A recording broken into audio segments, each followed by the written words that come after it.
Welcome to the lecture video on global leadership. Now, this lecture video includes some discussion also of issues related to cross-cultural communication, and I would argue that that's an inherent part of global leadership. So we'll explain. What this means is that a manager that can communicate effectively with his or her staff will be a more effective leader, right?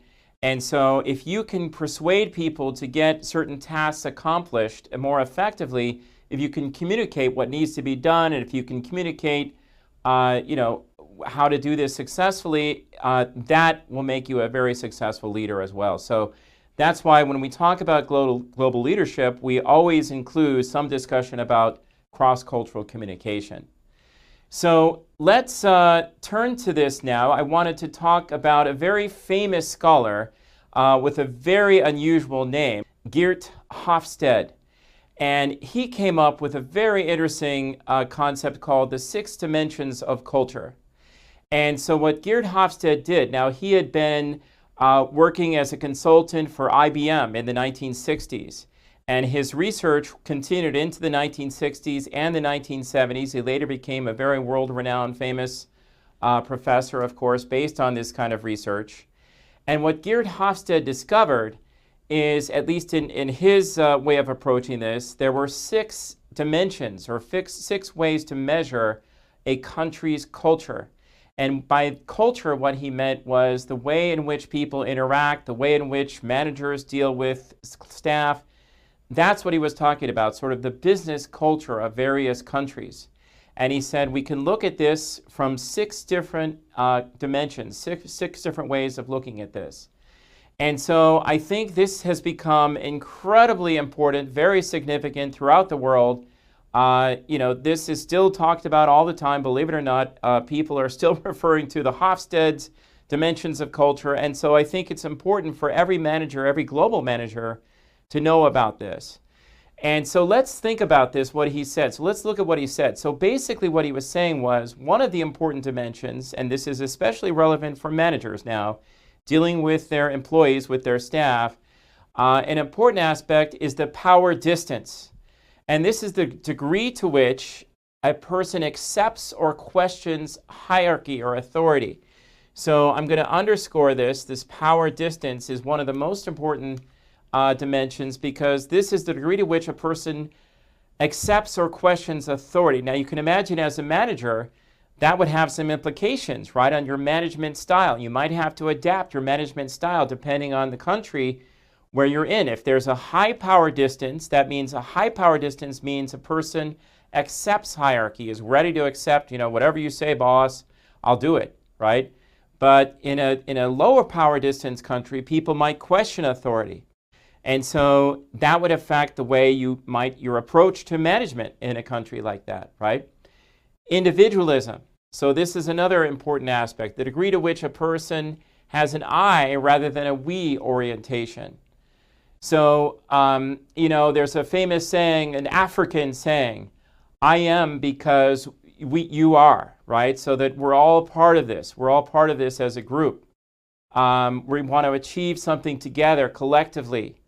In the United States, or maybe in some other countries, there tends to be more of a focus on individual performance and getting ahead and, sticking out in the crowd and beating the competition, right? So that might have an implication for how a manager would, manage his or her staff in a country like that. So these are some of the dimensions. You can see how these might have some implications for your managerial approach. Now, remember, Geert Hofstede was coming up with this in the 1960s and into the early 1970s. So he used some kind of terms that today we might want to avoid. So, for example, one of his dimensions, masculinity, might have all kinds of different, connotations now. We might think of this in a different way, but the way he meant this was the degree to which a person embraces competitiveness versus building relationships. And so again, he argued that that is a significant aspect of different cultures. I'm not sure that is something that is only true for, the masculine gender, not the feminine gender, the degree to which a person embraces competitiveness, that certainly isn't true. So this is one of the ways in which we see that, at least this wording that he used in this one respect seems a little dated now, right? We wouldn't use this today. But again, there is something about this, the degree to which a person embraces competitiveness versus building relationships. So that's one aspect of culture that he was looking at as well. One that is often used, you'll hear this a lot, is uncertainty avoidance. And this is the degree to which a person has a tendency to follow rules in a very rigid way versus having tolerance for ambiguity, tolerance for seeing things in different ways. So let me give you an example of this. For an instance, in a country like the United States, there might be specific rules about how to accomplish a certain task. For example, in a hotel, the employees might be told, look, just make the customers happy. We provide this number of pillows and we provide this number of, cotton sheets and these kinds of things.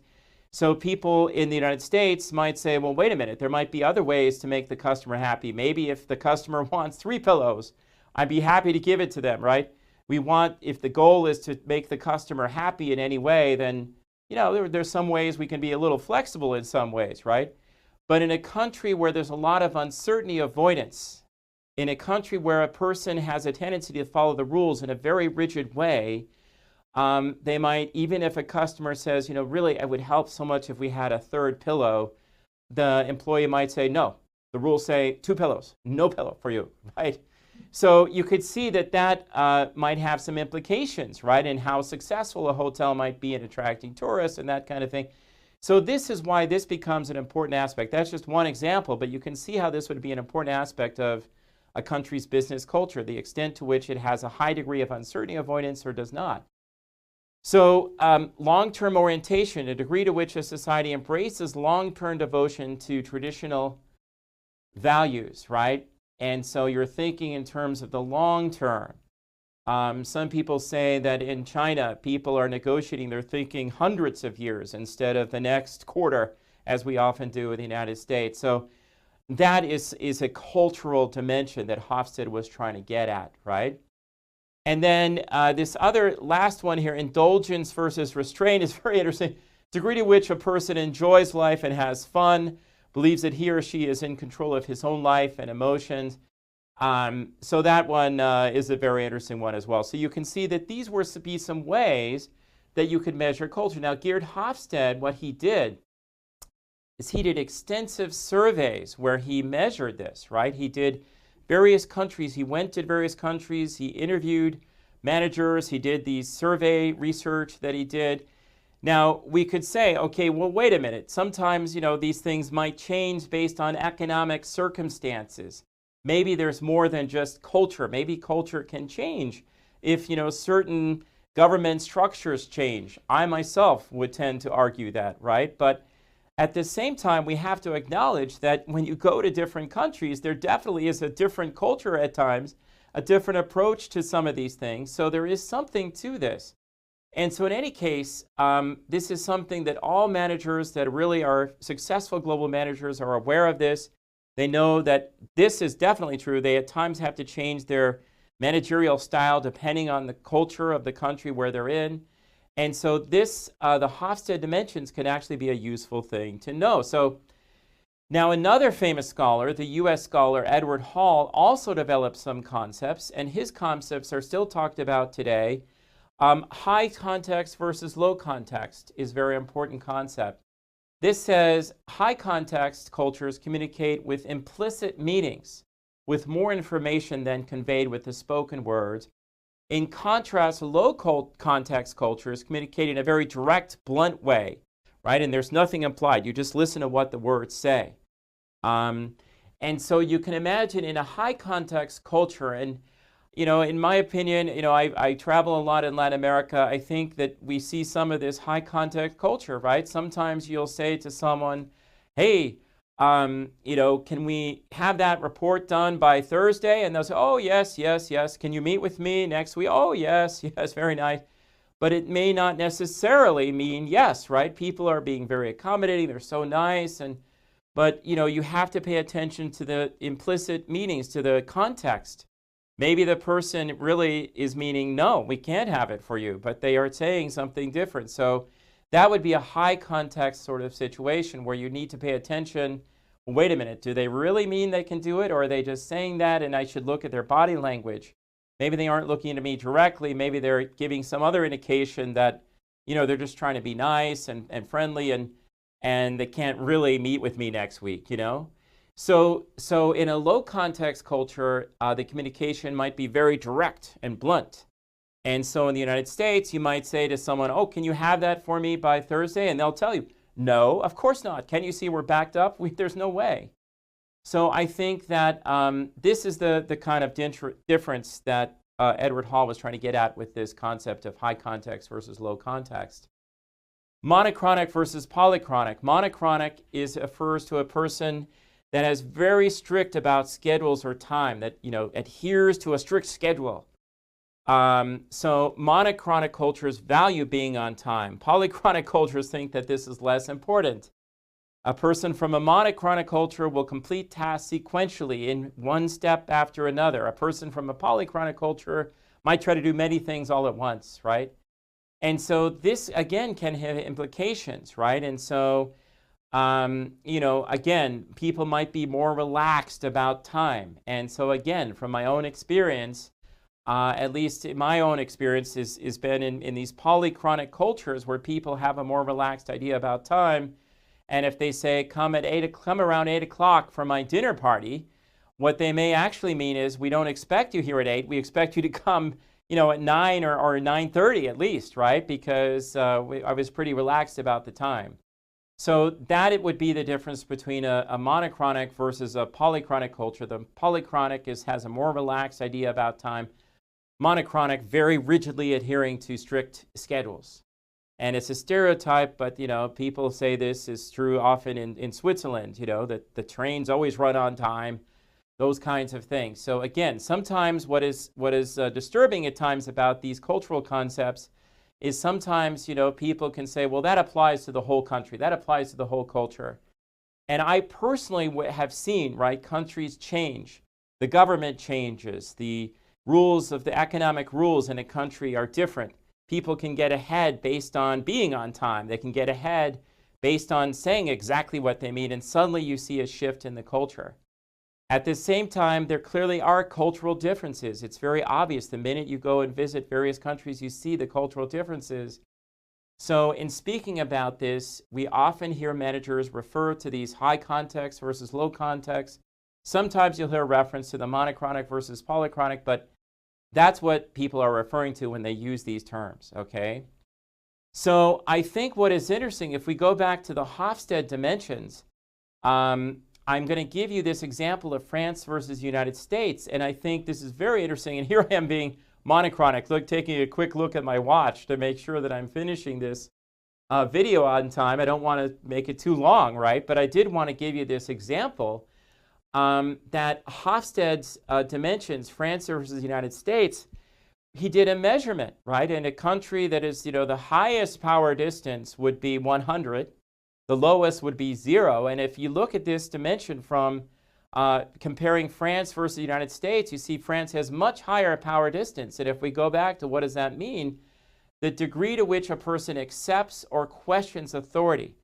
A high power distance means a person accepts hierarchy. So we would expect in France that this high power distance would be an important issue, right? If you're a manager, people would tend to be deferential to authority. Now, what would be the implications?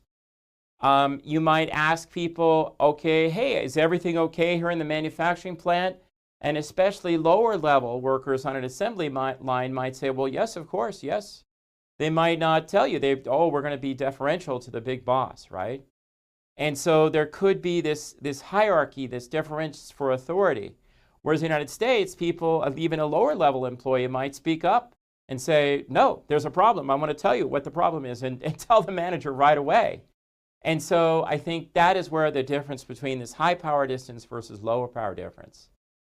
Individualism, we could go and look at that. And then I want to mention this uncertainty avoidance. Look at the pronounced difference between France and the United States on uncertainty avoidance. And so the case we're going to talk about, 4 seasons going into France, right? Paris, France, you can imagine that that would have implications for the managers of the Four Seasons trying to open up a brand new hotel in Paris, France.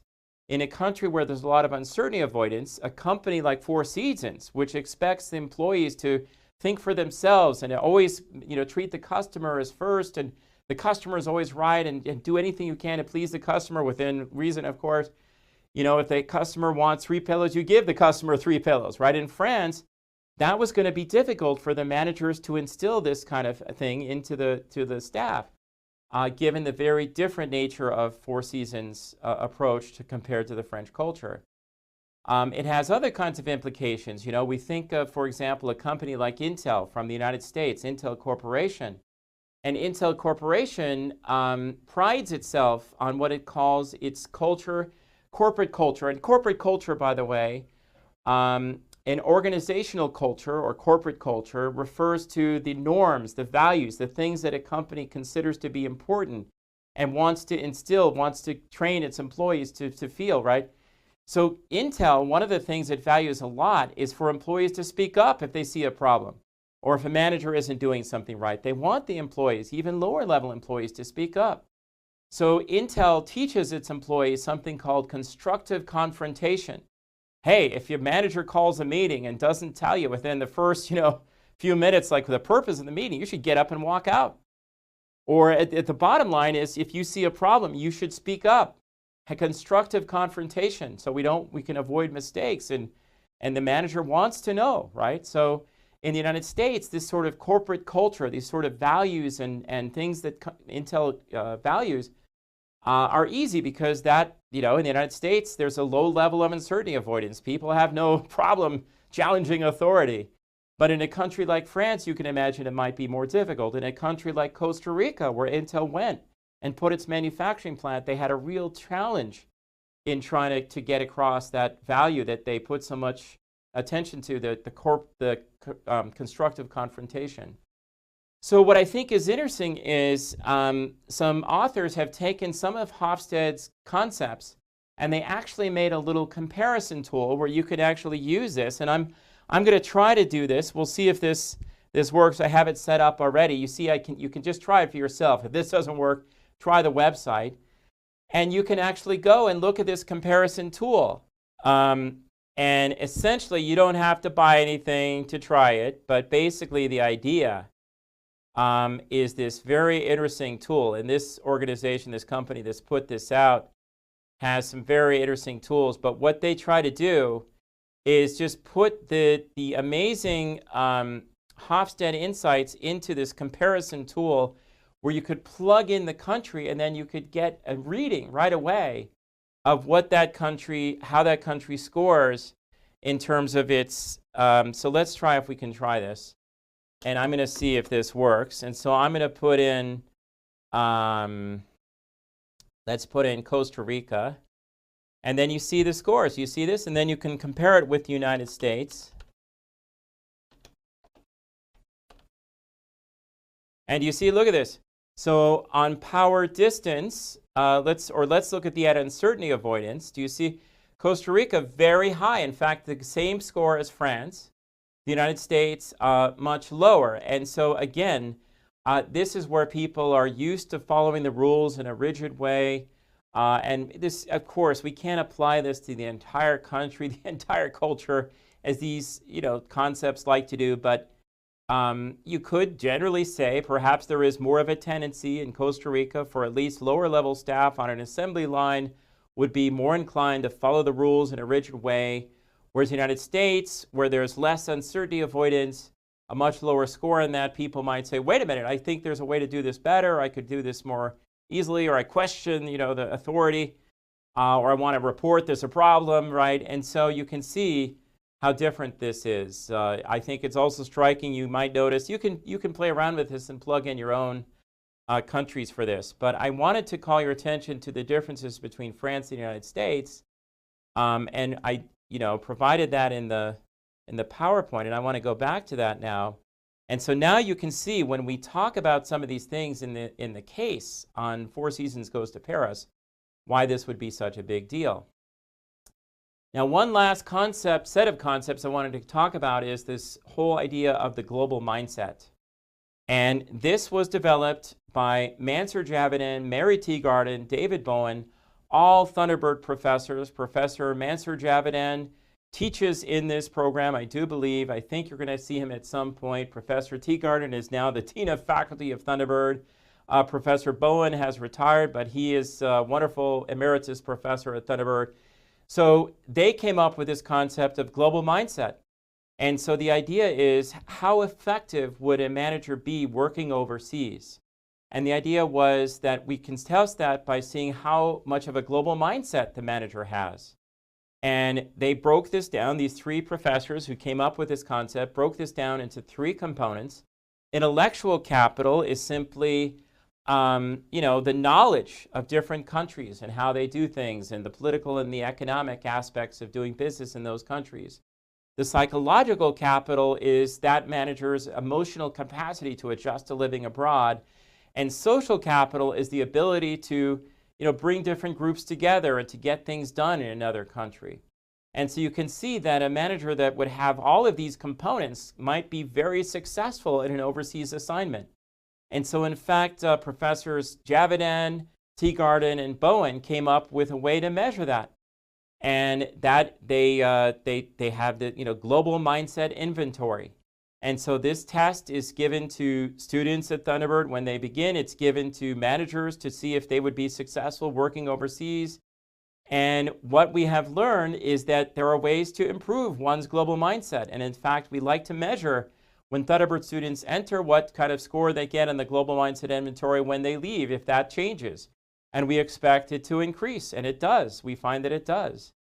And so one thing that's very easy for a manager to develop is the intellectual capital, the knowledge of other countries and other cultures, and you can read about that, right?